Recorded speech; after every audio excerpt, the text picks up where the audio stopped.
Good morning. Thanks again for joining me for another mindful moment. I'm still at this conference. Today's the last day I'll get to go home this evening.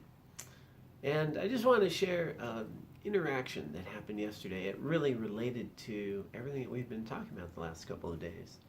The idea of acceptance, the idea of it being useful in terms of stress, the attachment to an outcome, and it plays out on very subtle levels in our lives, very simple if we're just late for an appointment, or very major events in our lives that will have a much bigger consequence. And yesterday I got to see it play on a very subtle level, but it was so demonstrative of just the things we do. We're human, and we're all just trying to find our way. And so yesterday I was going to sign some books. There's a bookstore here at the conference, and there's a scheduled time. So at 12:15, I was heading down there to sign a few books. And when I got there, there was a line of people. They were already picked the books off the tables, and the lady who runs the bookstore had not arrived yet. I got there early, and you could see the stress already. I went up and said hi to the first person in line. So as I was getting settled, and she, she was not just stressed, but a bit angry and starting to complain. Where's the lady? And we need to go places, and we have our next appointments and so forth. And the stress and tension, and she's saying she's late. And I looked down at the sign, and there's a sign right there. It said, "We'll be back at 12:15." And I looked at my watch. It was 12 o'clock. So it was just odd. She's 15 minutes earlier than that sign. Possibly confused. I don't know. The sign's right. I said 12:15, and it's 12 o'clock. There's already this line. Apparently there was another speaker, and he was quite good, and everybody was inspired, so they rushed over to get that book. So I'm talking to her. I just want to calm down the situation. Just say, well, 12:15, and just make some small talk. And that wasn't happening. That was how inappropriate it is that this person's not here, and it's cutting into my time, and I have this other appointment, and just this thing, and you can see it sort of filtering down the line, the energy of that.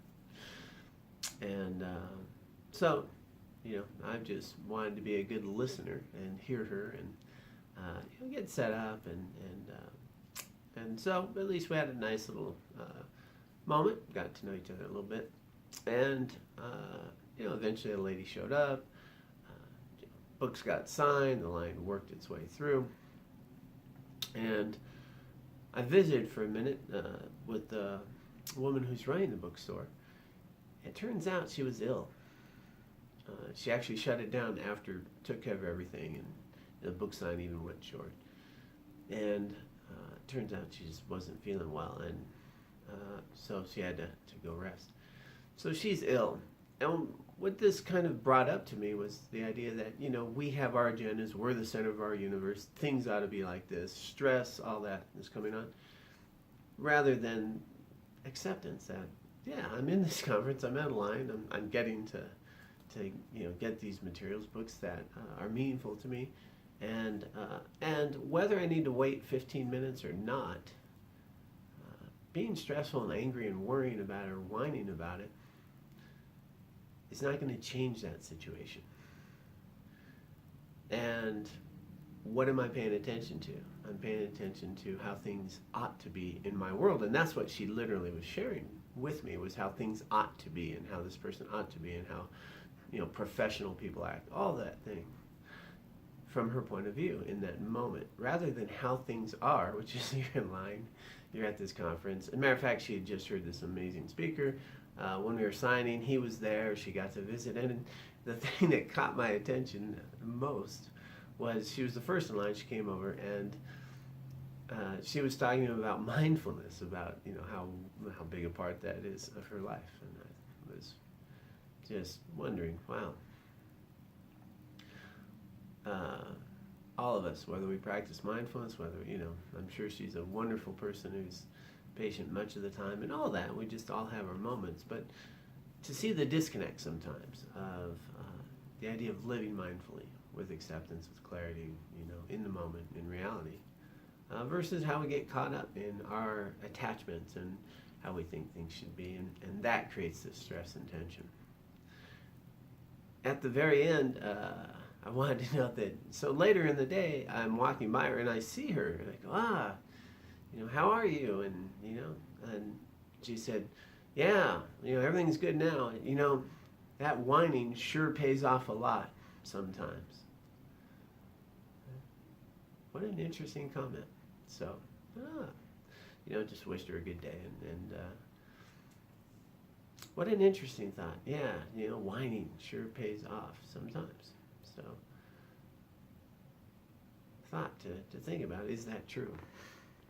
Apparently for her, it seems to be. Complaining, making a critical assessment, being assertive, those are pretty positive things. But whining has a certain tinge, of complaining and how things should be. And does it really pay off? I mean, wouldn't the person have showed up at the same time? Wouldn't still have the book? And would you have suffered less? So anyway, this little scene played out yesterday, and I just thought it fit so naturally into what we've been talking about living mindfully, about acceptance, about this is the way things are, and that how things are is an opportunity for me to grow and improve, and fundamentally acceptance is a radical commitment to live in reality. Life on life's terms, this is what's happening. What's the healthiest way to react and respond? So today's mindful moment. Today's mindful moment is, again, an extended invitation to notice stress, worry, fear, that mind of how things ought to be, and to continue from yesterday the idea of seeing if we can pay attention to it a little differently, accept it, and use those moments as opportunities to make healthier choices for ourselves and each other. And the other message here is to remember that other person we're judging, this one was ill. We don't know what they're going through. We really don't. It's not that they're unprofessional. They have their own struggles. Thanks so much for joining me, and I really appreciate our time together. Let's see if we can't do it again tomorrow. Bye-bye.